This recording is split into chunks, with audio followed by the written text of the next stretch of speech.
Ito yung ating mga alaga. Kinakain na nila yung darak ng mais tsaka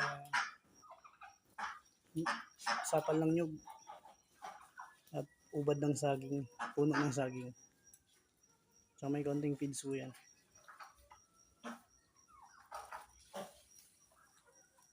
Ito yung ating mga Peking duck. Ito naman yung itlog natin pabo. Ang bilis po dumami. Bali 8 kasing inahin yan.